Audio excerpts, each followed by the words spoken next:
अस्सलामुअलैकुम guys, welcome back to my channel. आज हम स्टार्ट करते हैं कोलिनर्जिक ड्रग्स। और कोलिनर्जिक ड्रग्स पढ़ने से पहले आपको कोलिनर्जिक रिसेप्टर पढ़ना चाहिए, क्योंकि जब आप एक बार कोलिनर्जिक रिसेप्टर को अच्छी तरह समझ ले तो आपको कोलिनर्जिक ड्रग्स इजी समझ में आ जाएगा। कोलिनर्जिक रिसेप्टर हमारे पास दो टाइप की रिसेप्टर होते हैं। कोलिनर्जिक रिसेप्टर क्या होता है, पहले मैं आपको समझाता हूँ। देखिए, कोलिनर्जिक रिसेप्टर ऐसे रिसेप्टर होता है, लेट्स सपोज ये हमारे पास एक कोलिनर्जिक रिसेप्टर होता है। तो इस पर हमारे पास कोलिनर्जिक ड्रग एक्ट करता है। लेट्स सपोज स्टाइलकोलिन, ये हमारे पास एक कोलिनर्जिक ड्रग है।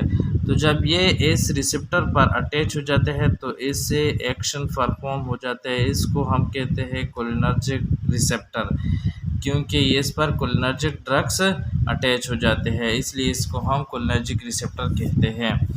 अब कोलिनर्जिक रिसेप्टर हमारे पास दो टाइप के होते हैं, एक nicotinic receptor and the second one is the muscarinic receptor. One is the nicotinic and the second one is the muscarinic receptor. Nicotinic receptor further divide हो जाती है इनटू टू ग्रुप में। One is the NN receptor and the second one is the NM receptor. ये दोनों जो NN और NM receptor होता है, ये आइनोट्रोपिक रिसेप्टर होता है। आइनोट्रोपिक मीन्स कि ये सोडियम को कंडक्ट करते हैं, मतलब ये कंडक्शन ऑफ सोडियम करता है। लेट्स सपोज ये एग्जांपल है, ये हमारे पास निकोटिनिक रिसेप्टर होता है। जैसे ही स्टाइलकोलिन इस पर एक हो जाती है, इस पर अटैच हो जाते हैं, तो स्टाइलकोलिन अटैच होने की वजह से इधर हमारे पास सोडियम आयंस होते हैं। तो सोडियम आयंस की एंट्री हो जाती है इनटू द सेल, जिसकी वजह से सेल में अंदर पॉजिटिविटी बढ़ जाती है। जब पॉजिटिव चार्ज बढ़ जाते हैं तो इससे सेल में डीपोलराइजेशन हो जाते हैं, मतलब एक्शन पोटेंशियल जनरेट हो जाते हैं और सिग्नलिंग ट्रांसपोर्ट हो जाते हैं टुवर्ड द सीएनएस और other part of the body. दूसरे हमारे पास होते हैं मस्करेनिक रिसेप्टर। मस्करेनिक रिसेप्टर ये हमारे पास 5 रिसेप्टर होते हैं इसकी, M1, M2, M3, M4, M5। ये जो मस्करेनिक रिसेप्टर होता है ये जी प्रोटीन कपल रिसेप्टर होते हैं। अब जी प्रोटीन कपल रिसेप्टर का मतलब क्या होता है, तो मैं आपको इधर समझाता हूँ। ये देखिए, ये है जी प्रोटीन कपल रिसेप्टर। ये 3 टाइप के होते हैं, GS, GQ type, GI type. जो GS टाइप होता है ये स्टिमुलेटरी होते हैं, मतलब ये क्या करते हैं, साइक्लिक एमपी का लेवल इन्हांस करते हैं, जिसकी वजह से कैल्शियम का लेवल इंक्रीज हो जाते हैं और डिपोलराइजेशन हो जाता है, मतलब पॉजिटिविटी चार्ज अंदर बढ़ गया, जिसकी वजह से डिपोलराइज न्यूरॉन जो है ना वो डिपोलराइज हो गया।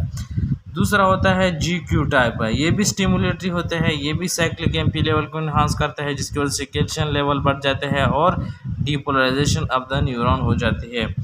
थर्ड नंबर GI टाइप है, ये इनहिबिटरी होती है, ये साइक्लिक एमपी लेवल को डिक्रीज करता है, जिसकी वजह से कैल्शियम का लेवल कम हो जाता है और अंदर हमारे न्यूरॉन में अंदर नेगेटिविटी चार्ज बढ़ जाता है, जिसकी वजह से न्यूरॉन रीपोलराइज हो जाते हैं।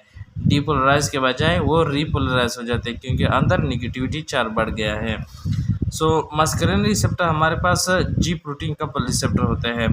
अब इसमें हमारे पास M1, M3, M5 है, ये एक्साइटेटरी होते हैं, मतलब ये GQ टाइप होते हैं। ये साइक्लिक एमपी लेवल को क्या करते हैं, एनहांस करते हैं। तो ये मतलब ये है कि ये क्या करते हैं, ये एक्साइटेशन करते हैं। M1, M3, M5 है, ये आपने याद रखना है। दूसरा जो M2, M4 होता है ना, ये इनहिबिटरी होते हैं, मतलब ये GI टाइप होते हैं। ये साइक्लिक एमपी लेवल को डिक्रीज करता है, जिसकी वजह से कैल्शियम आयन कम हो जाते हैं और न्यूरॉन रीपोलराइज हो जाता है, मतलब अंदर नेगेटिविटी चार्ज बढ़ जाती है। अब हमने तो ये पढ़ लिया, अब हम इसकी लोकेशन पढ़ते हैं कि ये किधर किधर हमारे बॉडी में लोकेटेड होते हैं। तो देखिए, सबसे पहले हम निकोटिनिक रिसेप्टर पढ़ते हैं। निकोटिनिक में हमारे पास फिर दो टाइप के होते हैं, one is the NN receptor and the second one is the NM receptor. पहले हम NN रिसेप्टर पढ़ते हैं। निकोटिनिक न्यूरल रिसेप्टर, ये इसको हम कहते हैं nicotinic neural receptor, located in the post ganglionic neuron. अब पोस्ट गैंग्लियोनिक न्यूरॉन का मतलब क्या होता है, मैं आपको समझाता हूँ। इधर लेट्स सपोज ये हमारे पास एक न्यूरॉन है और ये हमारे पास सेकंड न्यूरॉन है। तो निकोटिनिक रिसेप्टर हमारे पास इधर लोकेटेड होते हैं, NN receptor, nicotinic neural receptor, तो ये इधर लोकेटेड रहते हैं। ये हमारे पास प्री गैंग्लियोनिक नर्व हो गया, और ये हमारे पास पोस्ट गैंग्लियोनिक नर्व होते हैं। तो पोस्ट गैंग्लियोनिक नर्व में हमारे पास कौन से रिसेप्टर होते हैं? NN receptor. तो अब इसका फंक्शन क्या होता है? तो देखिए, ये जो एनएन रिसेप्टर होता है ये हमारे पास पैरासिम्पैथेटिक नर्वस सिस्टम में क्या करता है, सिंपैथेटिक नर्वस सिस्टम पर क्या करता है, और एड्रीनल मेडुला पर ये क्या एक्शन परफॉर्म करते हैं। इन तीनों जगहों पर इसका एक्शन है। तो पैरासिम्पैथेटिक नर्वस सिस्टम में ये एसिटाइलकोलिन को रिलीज करता है, मतलब इसके लेवल को इन्हांस करता है। सिंपैथेटिक नर्वस सिस्टम में ये एफिनेफ्रिन एंड नॉर एफिनेफ्रिन को इन्हांस करता है, और इसके अलावा डोपामिन को भी ये इन्हांस करता है। एड्रीनल मेडुला में ये क्या करते हैं? रिलीजिंग ऑफ द एफिनेफ्रिन, यानी एफिनेफ्रिन को ये इन्हांस करता है। ये तो था एनएन रिसेप्टर। दूसरा हमारे पास जो रिसेप्टर है वो है एनएम रिसेप्टर, यानी new nicotinic muscular receptor. Nicotinic muscular receptor जो है ना, ये हमारे पास स्केलेटल मसल में लोकेटेड होता है, और ये हमारे पास part of the somatic nervous system होता है। क्योंकि सोमैटिक नर्वस सिस्टम क्या करते हैं? हमारे स्केलेटम ऑटोनोमिक जो ऑटोनोमिक वॉलंटरी ऑर्गन है इसको ये कंट्रोल करते हैं, सोमैटिक नर्वस सिस्टम। तो ये कंडक्शन ऑफ मसल करता है किस चीज़ के ज़रिए? कि सोडियम की एंट्री होने की वजह से हमारा मस्कुलर कंडक्शन हो जाते हैं। ये तो था हमारे पास निकोटिनिक रिसेप्टर। अब हम मस्करेनिक रिसेप्टर पढ़ते हैं कि इसका लोकेशन किधर प्रेजेंट होता है। तो देखिए, मस्करेनिक रिसेप्टर हमारे पास 5 टाइप के होते हैं। M1 जो रिसेप्टर है, हमने आपको बताया कि M1, M3 एंड M5 ये हमारे पास कौन रिसेप्टर होते हैं? ये एक्साइटेटरी रिसेप्टर होते हैं। तो M1 जो है ना, ये एक्साइटेटरी रिसेप्टर होता है। ये इसका लोकेशन CNS में होता है। CNS में ये 2 जगह पर प्रेजेंट होता है, एक हिप्पोकैम्पस एंड दूसरा बेसल गैंग्लिया में। अब हिप्पोकैम्पस में ये क्या करता है?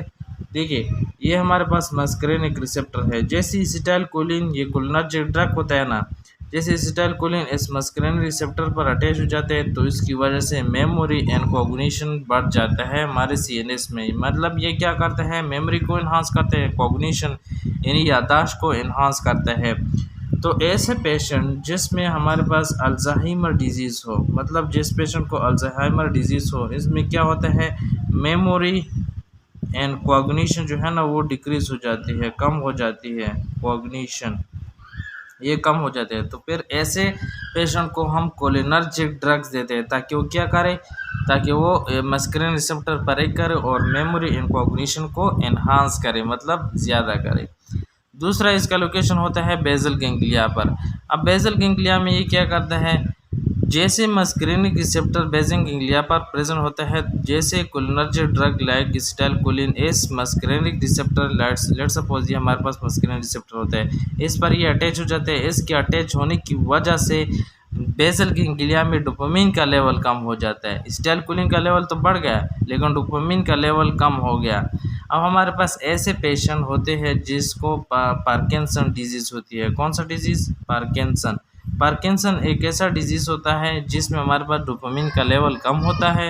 ये आपने याद रखना है, डोपामिन का लेवल क्या होता है? कम होता है, और एसिटाइलकोलिन का लेवल ज़्यादा होता है। तो हम क्या करते हैं? ऐसे पेशेंट को जो जिसमें पार्किंसन डिजीज़ हो तो इसको हम एंटीकोलिनर्जिक ड्रग देते हैं। एंटीकोलिनर्जिक का मतलब क्या है?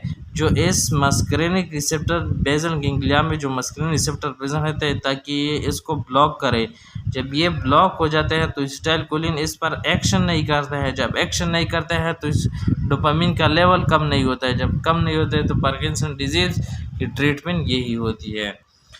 दूसरा M1 रिसेप्टर होता है, ये हमारे पास स्टमक में लोकेटेड होता है। स्टमक क्योंकि हमने आपको बताया क्या एक्साइटेटरी होते हैं, तो स्टमक में ये क्या करता है? HCl की प्रोडक्शन को इन्हांस करते हैं, मतलब HCl की प्रोडक्शन करता है।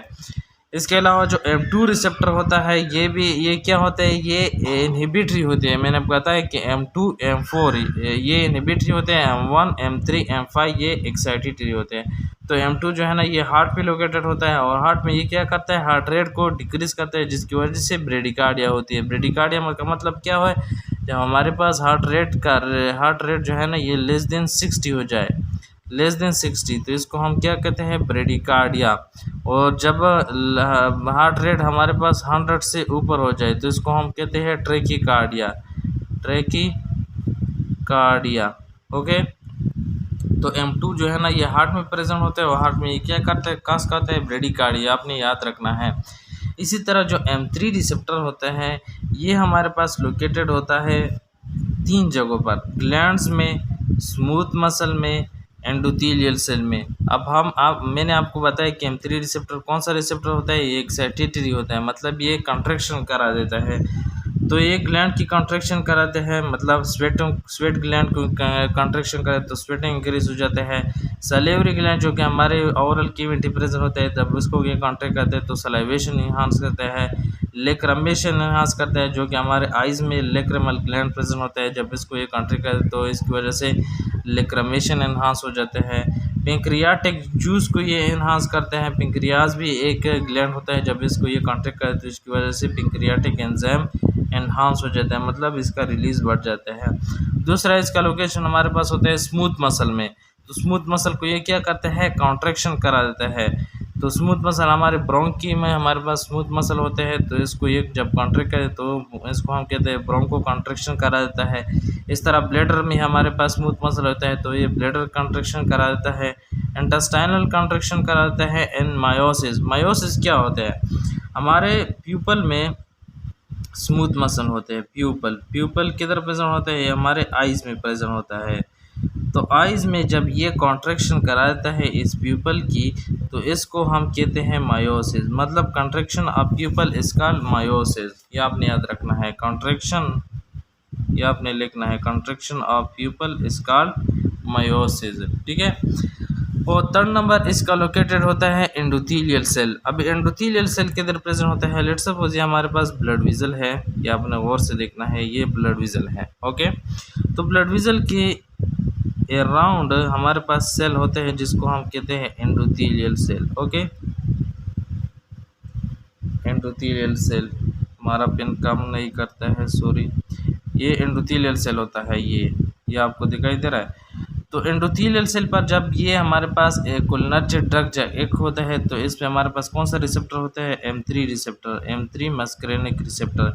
तो जैसे ही कोलिनर्जिक ड्रग इस M3 रिसेप्टर पर एक हो जाते हैं तो इसकी वजह से नाइट्रिक ऑक्साइड गैस रिलीज हो जाता है, और नाइट्रिक ऑक्साइड गैस क्या करता है, ये वेजो डायलेशन करा देता है। तो आपने याद रखना है कि ब्लड वेसल में हमारे पास स्मूथ मसल होते हैं, लेकिन ये जो कोलिनर्जिक ड्रग होता है ये ब्लड वेसल के स्मूथ मसल पर एक नहीं होते हैं, ये एंडोथेलियल सेल पर एक होते हैं। ये आपने याद रखना है, एंडोथेलियल सेल पर एक करते हैं। एंडोथेलियल सेल से क्या रिलीज करता है, नाइट्रिक ऑक्साइड गैस है। जब नाइट्रिक ऑक्साइड गैस रिलीज हो जाते हैं तो इसकी वजह से वेजो डायलेशन हो जाता है। तो ये था हमारा आज का video. So please subscribe my channel, इंशाल्लाह इसका दूसरा वीडियो भी जल्दी अपलोड करेंगे हम। सो प्लीज़ मेरे चैनल को सब्सक्राइब करें एंड शेयर करें with your friend. Thank you.